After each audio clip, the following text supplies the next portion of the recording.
Bonjour, c'est Clotilde du blog Couture & Clo et on se retrouve aujourd'hui pour une nouvelle vidéo sur mes projets couture du mois de février. C'est parti!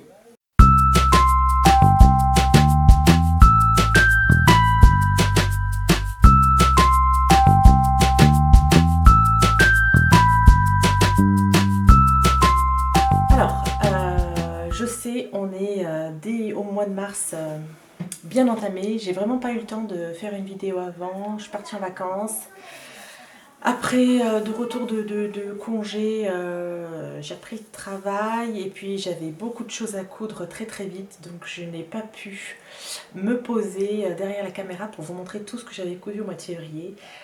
Donc là, ce week-end, on est le 8, on est le 8 mars, ouais, c'est ça, ben oui, c'est la journée de la femme.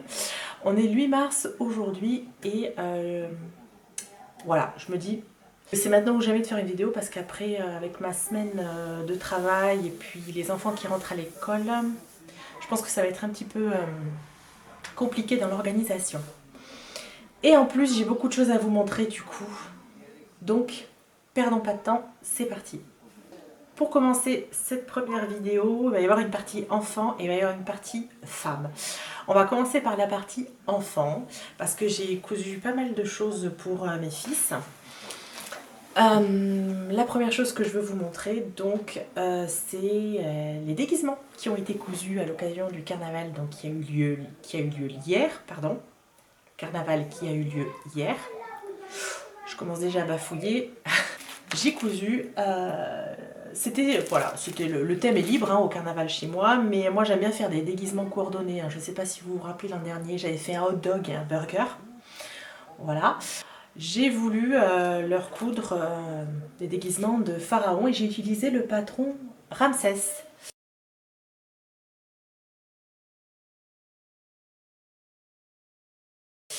Qui est disponible chez Gasparine. Alors il faut savoir que Gasparine, c'est une marque de patrons française qui vous propose des patrons pour femmes, des patrons pour enfants, dont des patrons de déguisement, mais aussi qui vous propose à la confection ses propres déguisements. Donc vous pouvez les acheter si vous avez envie aussi. Il faut savoir que ces patrons, je les ai achetés il y a très longtemps, il y a au moins 4 ans. Et j'ai jamais eu l'occasion de les utiliser. Et en fait, mon grand, va avoir 11 ans cette année, il est plutôt fort. Donc il fait du 12 ans, quoi. Je peux l'habiller en 12-14 ans limite. Donc là, ce patron est disponible jusqu'à la taille 10 ans, de la taille 4 à la taille 10 ans. Donc c'était vraiment le moment que je lui couse quelque chose en fait. Par contre, pour mon deuxième garçon, qui lui a eu 8 ans, je lui ai fait la taille 6 ans et elle est parfaite. Il est plutôt menu, donc voilà. Donc ça va encore m'être utile pour mon petit deuxième, mais pour mon grand, c'est fini. Tout de suite, je vous montre donc les réalisations. Pour Clément, je vais aussi vous mettre une photo toute faite pour vous montrer les déguisements portés, parce que là, je ne vais pas faire défiler mes garçons. Donc je vais reprendre ma pochette. Le déguisement se compose donc d'une robe, avec d'une ceinture, d'un col et d'une coiffe. La coiffe, ça s'appelle le némès, voilà, pour votre petit point culture égyptienne. Sachez que donc moi, j'ai cousu la coiffe, la robe et la ceinture. Et en fait, mes enfants ont fabriqué eux-mêmes leur collerette avec leur mamie. Par exemple, la collerette, en voilà une. Voilà, la collerette du déguisement de Clément, voilà. Donc, il faut savoir que chez mamie, c'est aussi la caverne d'Ali Baba. Donc, elle a plein de choses, elle a plein de chutes de tissu, plein de babioles. Donc, voilà, ils se sont éclatés. Ça, c'est la collerette. Donc, mes enfants ont vraiment participé à l'élaboration de ce déguisement. En fait, ça, c'est la collerette de Clément. Et ça, c'est la collerette de mon deuxième garçon, donc qui est plus dans les dorés. On a essayé de s'accorder au niveau des couleurs quand même. Donc voilà, ça c'est la deuxième collerette. Donc, du coup, je n'ai pas cousu les cols. Je n'ai pas cousu le col. Donc ils ont fait les collerettes. Aussi, elle leur a fait faire des manchettes. Elle est tombée par terre. Des manchettes. Donc là, voici la manchette dorée. la manchette dorée et la manchette argentée. Elle est où? Elle est où? Elle est où? Elle est où? La manchette argentée, j'ai oublié de la prendre. Je ne sais pas où elle est. C'est pas grave. Et moi, j'ai cousu donc la coiffe, le Némès. Mais en fait, le patron de la coiffe, c'est le même, quelle que soit la taille. Un petit peu dommage, parce qu'effectivement, elle va parfaitement à Clément, qui a 8 ans. Par contre, Rémi, du coup, ça se voyait que c'était un peu trop juste. La coiffe est proposée en taille unique. Et alors je voulais faire un petit truc sympa, je voulais du tissu rayé, mais j'ai pas trouvé un tissu rayé voilà, qui m'aille. Donc j'ai utilisé un coton vert tout simple et c'est moi qui ai fait les rayures avec un ruban. Donc voilà, j'ai fait... voilà, j'ai passé du temps.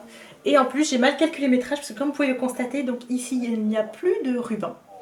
Mais bon, voilà, j'ai laissé comme ça, hein, c'est pas très grave. Clément était très content quand même de sa coiffe, même si il n'y a pas du ruban partout. Ça leur a pas, ça ne l'a pas dérangé.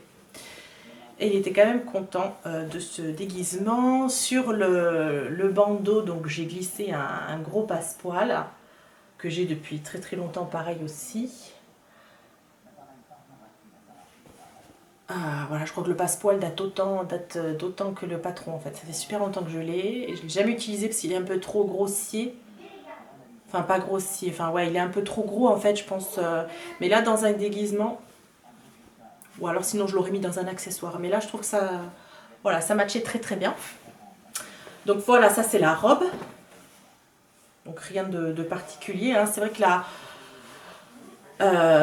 j'ai trouvé bizarre parce que le devant, là, vous voyez peut-être pas, mais le devant est plus étroit que le dos en fait. Voilà, je suis étonnée parce que voilà, la couture d'épaule, elle est plutôt sur l'avant. Voilà, bon, j'ai trouvé ça un peu bizarre. Et dans le dos, au lieu de mettre, il y a une patte de boutonnage qui est prévue, j'ai fait une fente indéchirable. C'est beaucoup plus simple. Beaucoup plus simple. Voilà. Donc, bon, voilà, c'est taché, hein. Je sais pas, voilà, il y a une tache, mais voilà, le carnaval c'était hier. C'est encore tout frais dans ma tête. Et je vous montre aussi donc celui de Rémi. Donc celui de Rémi, là... Ah oui, j'ai oublié de vous montrer la ceinture, pardon. Bon, la ceinture, voilà quoi. La ceinture. Donc le patron dit de froncer en fait ce pan qui est devant. Mais bon, moi je ne l'ai pas froncé, je trouve que ça fait très bien comme ça. Voilà, donc c'est les 3 pièces que j'ai cousues. Donc x2, puisqu'il a fallu faire pour Rémi voilà, la robe. Donc j'ai dû couper malheureusement le dos en 2 parties puisque j'avais pas assez de tissu. La ceinture de Rémi, elle est dans les dorés. Voilà, donc j'ai trouvé un polyester doré. Donc je l'ai rallongé en l'attachant, enfin pour pouvoir l'attacher avec un nœud derrière parce qu'elle était beaucoup trop juste pour Rémi qui a un bon petit bidou. Donc voilà, je m'en doutais hein, que ça allait être trop juste, donc j'ai rajouté de manière très simple un ruban pour pouvoir nouer la ceinture. Et le Némès de Rémi, donc il est dans le noir et le doré. Voilà, donc là encore, c'est moi qui ai cousu ces bandes de satin sur le coton noir pour pouvoir obtenir cet effet rayé. Voilà, et là c'est les ailes. Voilà, rien de particulier, enfin franchement je trouve que c'est super joli, c'est hyper facile à faire.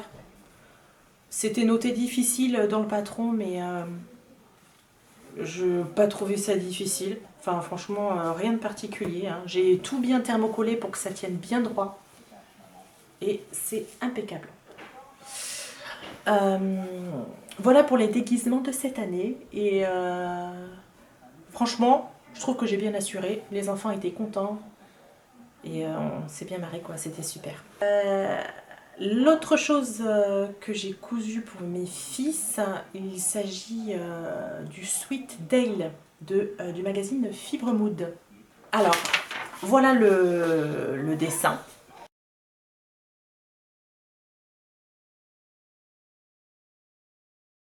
c'est un sweatshirt à manches raglan.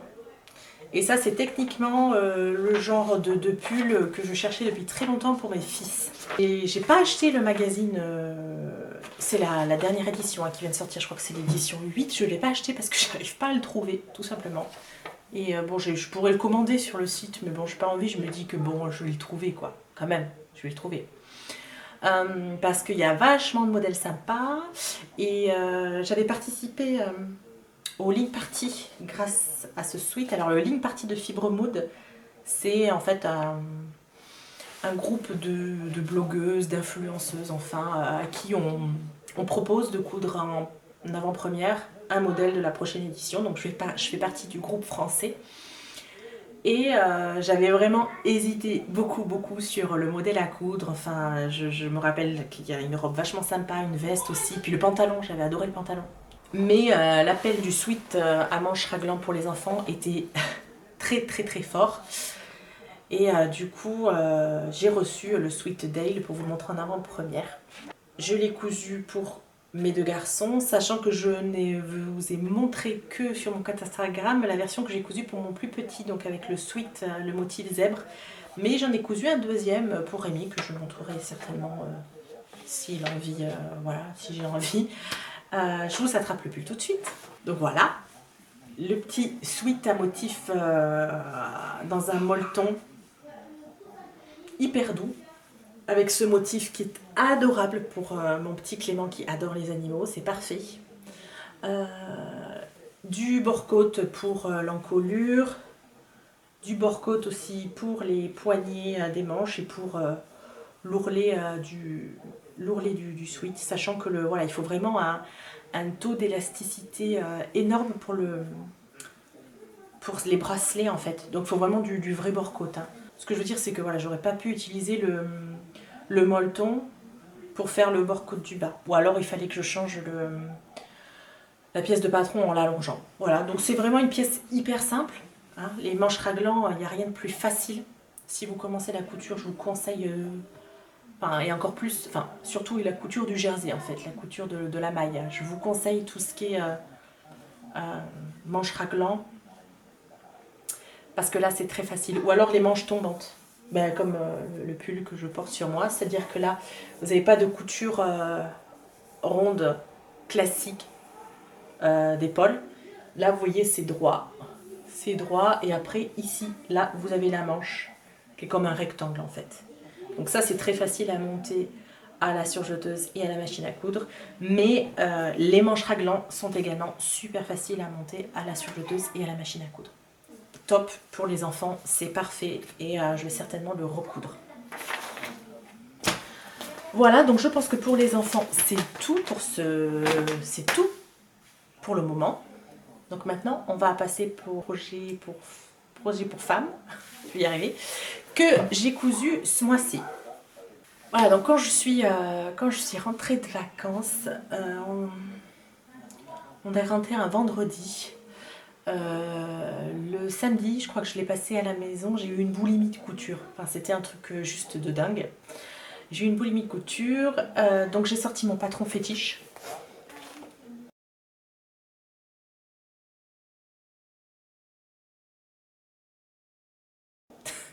Le modèle brune de la marque Chez Machine qui n'existe plus, enfin, on va parler positif, qui existe dans nos cœurs. Voilà, les patrons ne sont plus à la vente, enfin en tout cas les patrons pochettes. Visiblement les patrons PDF vont être mis en vente via le site Makerist, donc à suivre. Bref, ça c'est mon patron, c'est mon top 1 de toute la vie. Et quand je suis rentrée dans le vacances, j'ai cousu 2 modèles, 2 versions. Donc c'est une robe, voilà, mais moi j'ai raccourci et je m'en fais des petits pulls. En fait, le pull que je porte, c'est un modèle brune, voilà, dans un jersey ajouré. Je m'en suis cousu un dans une maille, léopard. Elle est très légèrement brillante. La couleur n'est pas exactement ça, mais c'est super joli. Vous voyez les petits reflets lurex dorés, là on les voit bien. Hop, je me rassois. Donc, que vous dire de plus sur ce modèle, sinon que voilà, en 1 heure chrono, vous avez un nouveau pull, un nouveau t-shirt, une nouvelle robe dans votre garde-robe, c'est parfait. Cette maille, je crois que je l'ai achetée à Diffuse Laine Tissu à Gradignan pendant les soldes, au mois de février, début février pendant les soldes. Donc vous voyez, il n'a pas tenu énormément, il a été très vite écoulé dans mon stock en fait. Voilà, acheté début février, cousu fin février, c'est parfait. Taille 46, comme d'habitude. Et pour l'ourlet, alors ici j'ai utilisé donc une bande d'encolure avec le même jersey, donc c'est possible avec ce patron. Et pour les ourlets, j'avais la flemme de sortir mon aiguille double, donc j'ai fait un point overlock de ma machine. Alors moi j'ai la Brother FS40 et c'est le point numéro 14. Je sais pas si vous allez voir, ça fait voilà ce point overlock. On le voit pas très bien sur ma maille léopard, mais c'est nettement plus rapide qu'un ourlet à l'aiguille double. Et ça tient encore mieux, je dirais. Donc ça, c'est la première version que je me suis cousue en rentrant de vacances. Et je m'en suis cousue une deuxième. Cette fois-ci dans une viscose. Parce que le patron brune, qui est fait pour du chêne et trame, a été aussi élaboré pour être cousu dans un tissu non extensible. Merci Aurélie. Donc je peux faire des versions nettement plus estivales. Le tombé n'est pas du tout le même, mais c'est tout aussi joli. Ici, alors très léger, aussi léger qu'une viscose, mais au niveau du toucher, on dirait du crêpe, mais pas fin. C'est très bizarre. Je crois que je l'avais acheté chez Toto Tissu à Bordeaux. Donc je voulais un top rayé comme ça. Je ne savais pas si je faisais en manche courte pour l'été qui arrive ou en manche longue pour pouvoir le porter au printemps. Finalement, vous voyez, je l'ai mis en manche longue. Et si je vois que j'ai envie de le porter cet été, ben, je pense que je raccourcirai les manches. Voilà, parce que moi je suis vraiment du genre à adapter ma garde-robe. Et si je le porte à fond les ballons, je le raccourcirai pour pouvoir le porter cet été. Enfin voilà. Donc un petit top. Un petit top brune, un deuxième petit top brune. Donc on montre en main, je crois que... Voilà, là aussi encore 1 heure. C'est un tout petit peu plus long si vous le faites en tissu non extensible parce que du coup l'encolure, il faut la faire avec du biais. Voilà, donc il faut bien faire attention de couper son tissu dans le biais. Voilà, attention. Et voilà, bien dégarnir les marges pour abattre le biais sur l'envers. Enfin, ça prend pas un peu plus de temps qu'une bande d'encolure en fait. Ok? Voilà pour les deux tops brunes, cousus en taille donc 46. Et après ces deux vêtements, je me suis cousu aussi un autre pantalon du livre Drest de Dirando. J'ai oublié d'aller chercher mon livre. Je vous en ai déjà parlé lors du précédent podcast. Le pantalon pour moi c'est le grand gagnant de ce livre. Et en fait le pantalon que j'ai cousu, je le porte sur moi. Donc, je l'ai cousu cette fois-ci en taille 44.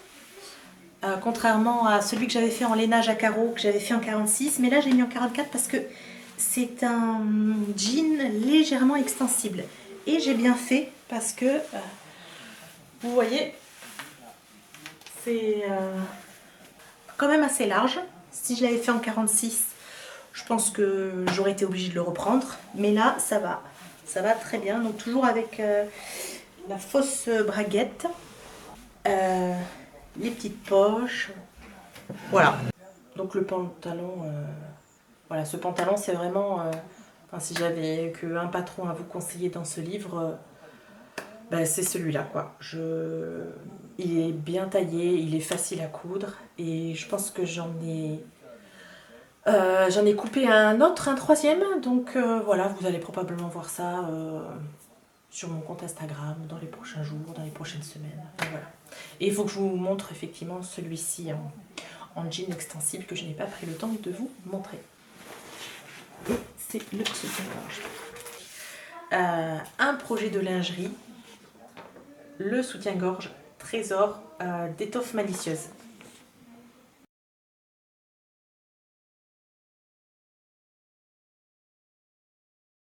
Donc là, j'avoue, c'est un modèle, on dirait un vrai. Voilà, moi, avant de coudre mes sous-vêtements, quand j'allais en magasin, le genre de soutien-gorge que je m'achète, c'était ça. C'est-à-dire un soutien-gorge, si, je vais me mettre un petit peu plus près. Voilà, un soutien-gorge qui présente un bonnet en 3 parties. Donc ici, trésor, il y a une partie côté qui va jusqu'à la bretelle. Il y a eu un intérieur bonnet et une décolletée. Une partie basque et une bande de dos. Alors la bande de dos, soit c'est un élastique normal et c'est ce qu'on appelle ce détail. C'est ce qu'on appelle un dos cheminé, c'est-à-dire que là, l'élastique de bretelle se fixe sur la bande de dos. Ou vous avez également un dos en dentelle qui est superbe. Et je vous montre donc ma réalisation.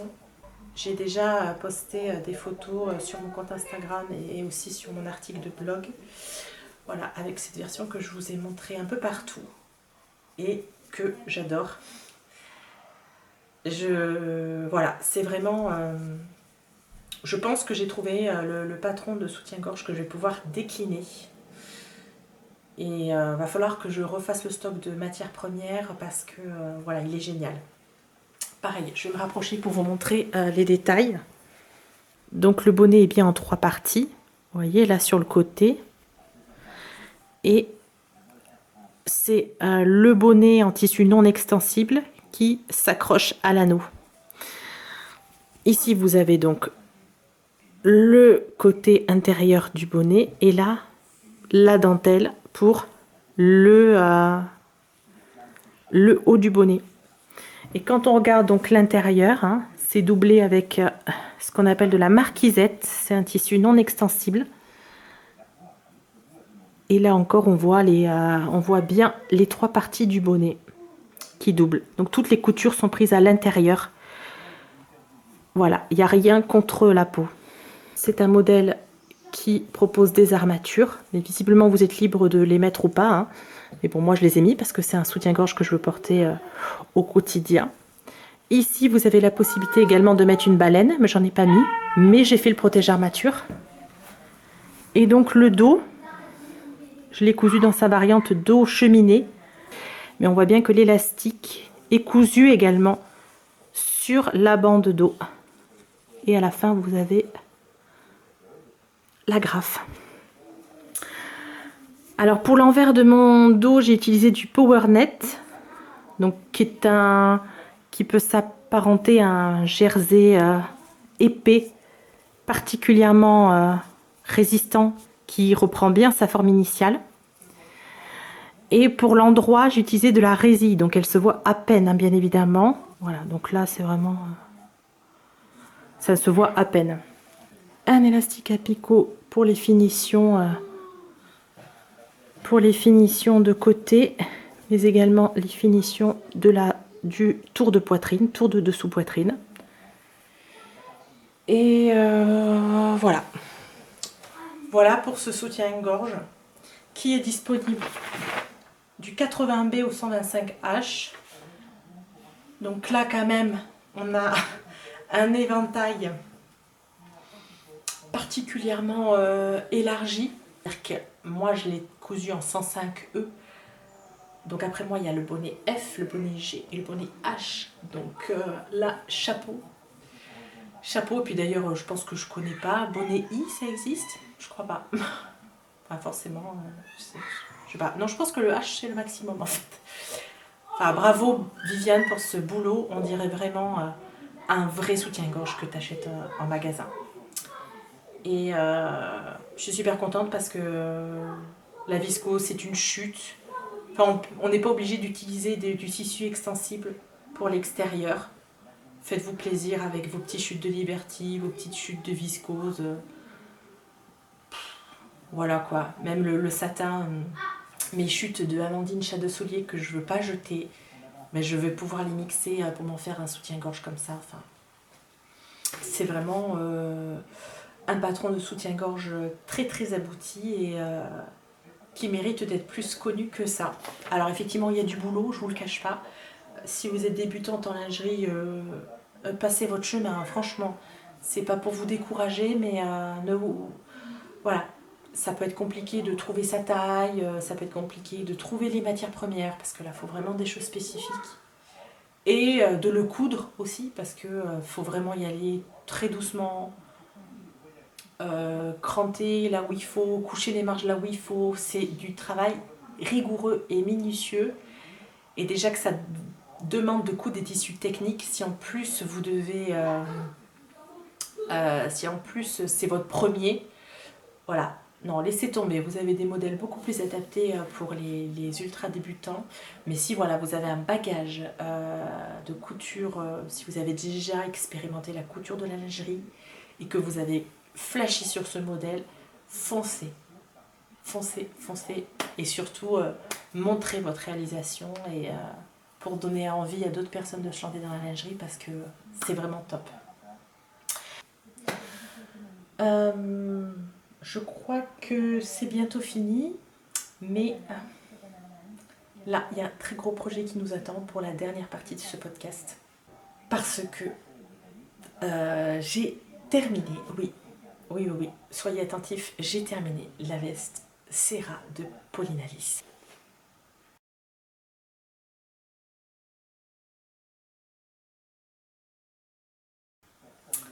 J'ai terminé ce petit bijou qui attend depuis des mois, qui avait été conçu, imaginé en novembre l'année dernière. Et donc on est le 8 mars et ça y est, je peux enfin vous dire qu'il est fini. Donc vraiment, c'est un projet qui demande du temps, c'est normal, parce que là on est sur un vêtement qui est quand même assez exceptionnel, puisqu'il s'agit donc d'un vêtement d'extérieur, un manteau. Il faut accorder vraiment encore plus d'importance aux matières premières, enfin je trouve. Un manteau, quand on est en hiver, c'est la première chose qu'on voit. Hein. Après voilà, on se dessape, on l'enlève, mais quand on prend la voiture, enfin on va dehors, c'est lui qui subit les intempéries, c'est lui qui va subir les tiraillements des enfants. C'est un manteau, c'est censé passer les épreuves du temps. Je veux dire, ça sert à rien de vouloir coudre un manteau si on veut utiliser des matières premières qui ne sont pas adaptées. Voilà, parce que ça va vous tenir trop chaud, ou alors vous allez transpirer dedans, ou alors ça va prendre l'eau, enfin j'en sais rien, mais un manteau c'est vraiment un projet qui se réfléchit en amont, je trouve. Pour la veste Serra, donc revenons à ce superbe patron de Pauline Alice, elle a fait un boulot de dingue. Il y a à l'intérieur, enfin la pochette elle est hyper épaisse. Voilà, l'épaisseur de la pochette, je crois qu'il y a, dans mon souvenir, je crois qu'il y a 7 planches de patron pour vous permettre une meilleure lisibilité entre les 3 différents modèles. Alors pour faire simple, j'ai décidé de coudre la version 1, qui est la version parka, mais donc avec des détails de la version B. C'est-à-dire que la version A, je n'ai pas fait, on va dire, la patte de boutonnage avec les boutons pression. Je n'ai pas fait la capuche qui est amovible, enfin le col là qui est amovible, je n'ai pas fait ça. J'ai fait la capuche avec l'empiècement de la version B, le côté zip apparent de la version B, et j'ai fait aussi les poches de la version B. Donc en fait, pour vous dire simplement, j'ai utilisé les détails de la version B sur la forme de la version A. Et donc là voilà, parce que je sens que là vous êtes impatiente, mais de ouf, Alors pour vous la montrer correctement, je pense que je vais prendre un cintre. Voilà, donc la parka est finie. Ce que je vous disais, donc c'est la longueur de la version A. Donc la version A, elle est en mode parka. Ce que j'ai gardé de la version A, je pense que ça va être juste uniquement la coulisse qui est ici. Et donc la longueur. Le reste, la capuche qui est cousue grâce à des empiècements. Le zip apparent, mais avec une patte de propreté sous le zip. Les poches, donc la petite poche poitrine qui est ici.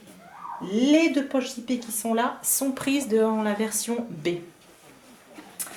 À l'intérieur, donc il n'y a rien de particulier.